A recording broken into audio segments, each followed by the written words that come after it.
this recording? Promise? Show me. Hi, everyone. Happy Friday. Okay, cool. Thank you. Happy Friday. Happy Friday. Chloe, say hi. We are so happy it's Friday. I am so tired. I've been grumpy this week. I don't know if you guys have noticed. A little short and choppy with Michelle, which I am sorry, Michelle. I've been so grumpy just because with my new schedule, I'm going to sleep so late. Happy Friday, Rhea Sells. Happy Friday, 324 Finds. Happy Friday, 2434 Collectibles. How are you guys doing on this beautiful day? Good morning, Trish99, Trishman99. Happy Friday. Did you get out of Instagram jail? What was that about? Jail. Yeah. She got locked out? 324 Find said maybe it was the fire. Maybe. What was the fire? Oh, I've been the alarm yesterday. Yeah, I know. Oh my gosh, that was so crazy. It woke me up. Yeah, maybe that made me grumpy. Oh, good. You can type again, Trishman99. I'm glad to hear that. Congratulations on coming out of jail. Yeah, it's been like a new schedule for me. I'm teaching in the evenings. And for some reason, I can't fall asleep until 2 in the morning. I'm literally messaging my students at 1 a.m. I know it's crazy. And then I wake up grumpy. I'm so sorry, but it's when you don't sleep, do you get grumpy? I get so grumpy when I don't get enough sleep. And it's then I notice, I'm wait, why am I acting like that? Anyway. So happy it's Friday. I just had a phone call with my mom and she could tell I was really tired. And she said, Marina, I told her I don't teach tonight, right? She's like, you should take it easy. So I'm going to try to plan that somehow. I don't know how. Because I love reselling and I love hustling. And anyway, so we'll figure that out. So 324 Fine says, I can't sleep past 5 a.m. Dang sunshine. Oh my gosh, Bill. That's crazy. I mean, I wish I could do that. That's so cool. we can't get enough sleep every single day. Oh my gosh. Yeah, no, we're definitely sleeping past the sunshine. So what are we going to talk about today? Okay, yeah. So Michelle came up with a new idea for Fridays. So we are going to call Friday Fun Facts Friday, which is kind of good. It's good to know stuff in our industry. So this is really creative. Thanks for coming up with it, Michelle. Cool. So we're learning together. We're going to learn a lot about the different platforms and how they all got started. So we're going to talk about eBay, Mercari, Amazon, Etsy, and Poshmark. So 5 platforms. Yeah, it's really interesting how they all got started. Really interesting that men started all of those. So I'm looking forward to the day or the time when a woman starts a shopping platform.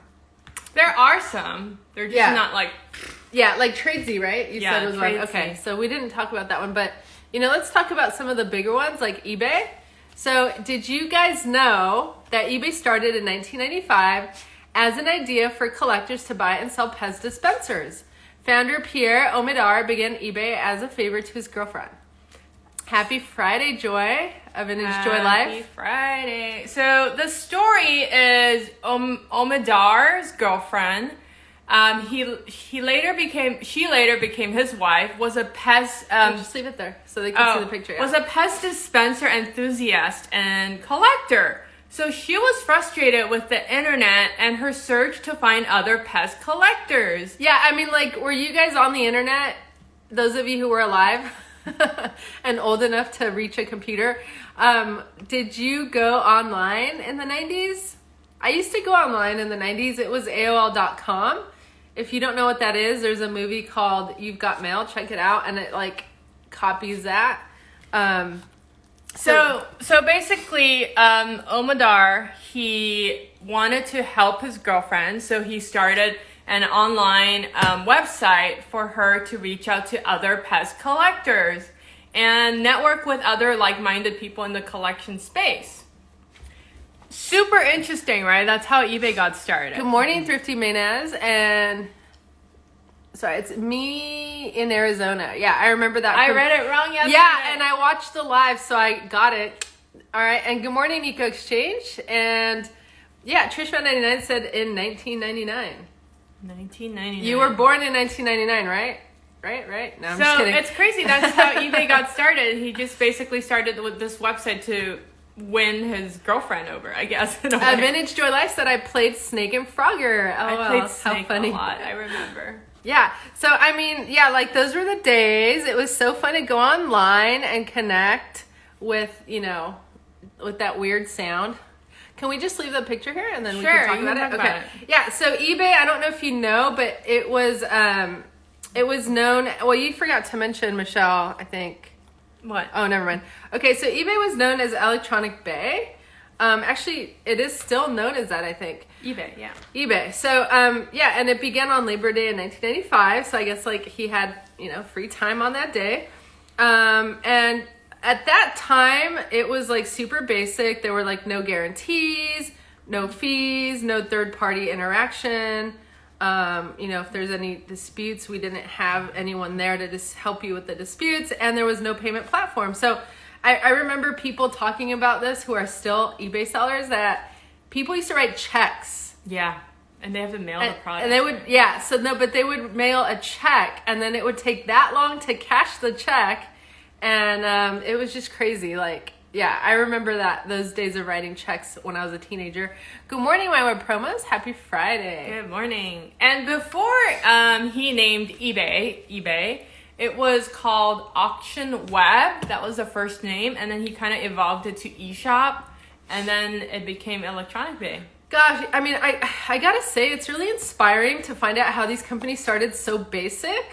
Yeah. Because like nowadays, like when you're thinking of doing something significant in the world, we think like, oh man, we have to be perfect. We have to be better than Amazon or eBay. And it's like, no, like you'll see how like Amazon started. You see how eBay started. It's super basic. It's literally just addressing a basic need. All right, moving on to Mercari. So Mercari, the original name was Kozo. So it was founded by Shintaro Yamada. He's Japanese, so it's a Japanese company.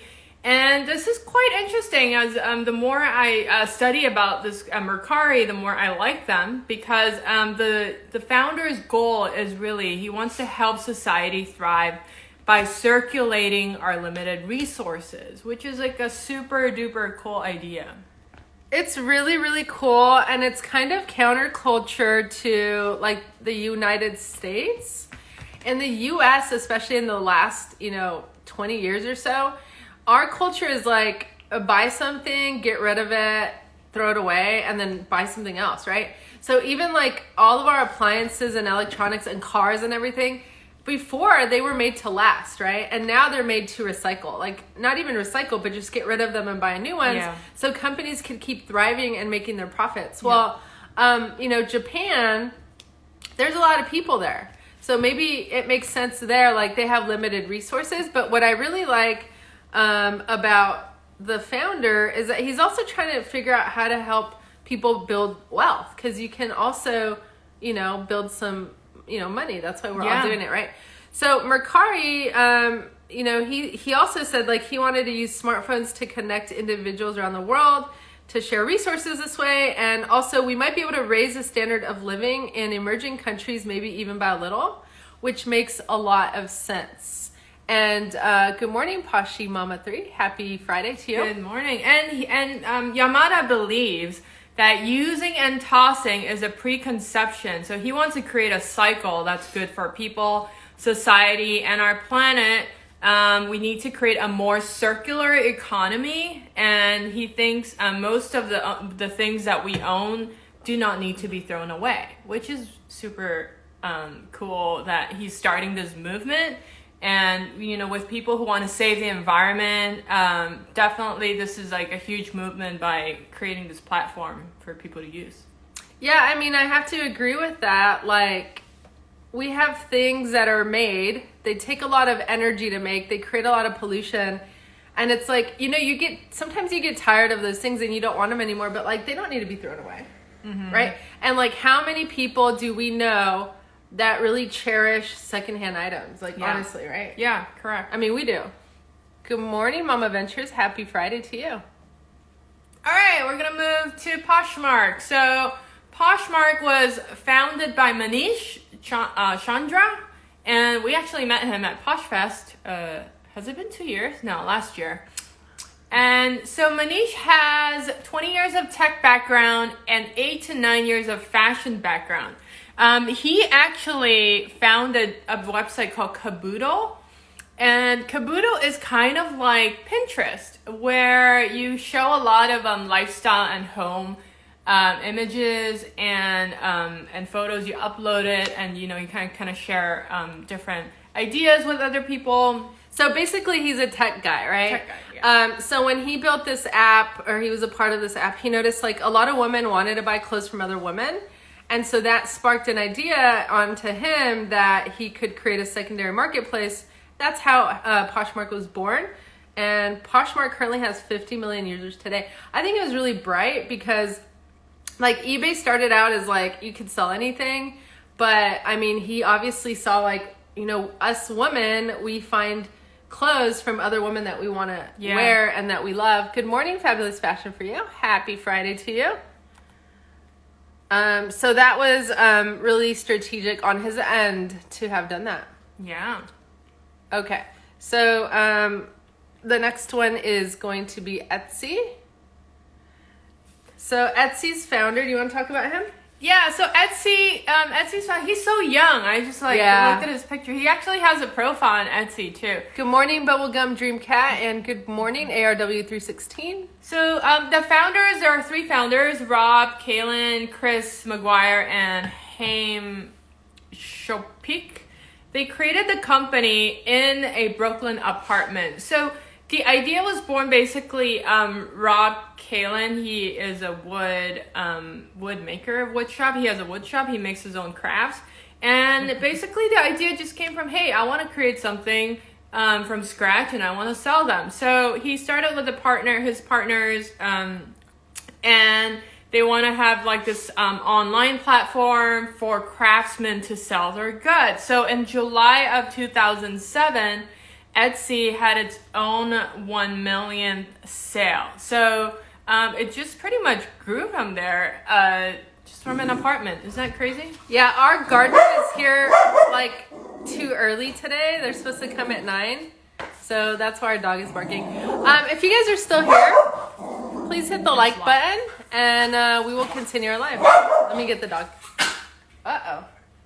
Okay, go ahead. All right, Amazon. I'm sure you guys know about this story. So Amazon started in, what year was that? I forgot. Amazon, let's see. Oh, there's a typo here. So Amazon, basically, Jeff Bezos, he was a Wall Street guy. He went to college and he was like the youngest VP of some big investment firm. And he was a Wall Street guy, and basically he quit his job, his corporate job, and he wanted to start an online store. So he basically had this idea of, he would start it in his garage, and he started selling books. So the first products were books, and he accepted about $300,000 from his parents and to start Amazon.com. And he also warned the people who are investing the money that there was a 70% chance that Amazon would fail or go bankrupt. So he wasn't really sure, but people still invested the money. Good morning, call me Sabina. Good morning, Bubblegum Dream Cat. And good morning, Bon Voy H Thrift. So what happened was Amazon was originally called Cadabra. I think there was some legal issues with the name Cadabra, and he later named it Amazon. And look at this logo. This is the original logo, and it says Amazon.com. Underneath it, the tagline says Earth's biggest bookstore. It's so funny because he's working out of his garage. No, but you know what's so funny is that it's true. Mm-hmm. Literally, Amazon is the Earth's biggest bookstore. Isn't that so amazing how that came true? So we have 324 Fine said Amazon just bought the rights to Seattle's new hockey arena. First carbon zero arena in the world. Electric Zamboni reclaimed water for the ice and zero waste. Oh my goodness, that's is so awesome. Amazing. I'm really happy to hear that. Yeah. Because like Amazon is like so powerful. I really want to see them putting their power for good. Like Bill Gates. So that's really cool. That's awesome. So he finally chose the name Amazon because he liked that the company would be named after the largest river in the world. Hence, the company original logo. Isn't that interesting? I had no clue about that. I mean, it does make sense. No. Okay, that's enough. Sorry. Okay. All right. Okay. It's okay. Sorry, are you guys still there? It's okay. So, I know. although Amazon was originally an online store, Bezos had... Sorry, guys. Bezos had always planned to expand to other products. So this is the famous photo of Jeff Bezos in his garage. And it's so insane that he started there and now he's like one of the richest men in the world, and pretty much you buy everything from Amazon. So today, in 2019, their revenue was $280 billion. I think this is gonna grow. And I don't know where it's gonna go. I think everything will be branded Amazon now. Without further ado, we're gonna go to our meme, and I really love this meme. Check this out. Primenesia is a noun pronounced as primenesia. And the definition is when you order so much Amazon Prime that you don't know what's in the box. Which is so true because we have Primenesia all day. We have like hundreds of Amazon boxes. I don't even know what's in the box. So that's it for Fun Fact Friday. Sorry about Kiki. She's very, very vocal today. I guess she's excited it's Friday. So have a great... 3245 says that's totally Tori. That is so funny. I don't even know what's in our Amazon boxes. I'm like, that's like a really good noun to use. Primenesia. I have Primenesia. Okay. Have a great weekend. Tomorrow is Saturday. Bolo Saturday. So if you guys have any ideas on things you want to learn about, let us know. We've been focusing a lot on electronics, so we've been really liking selling one item and making like $50 to $100 or more profit.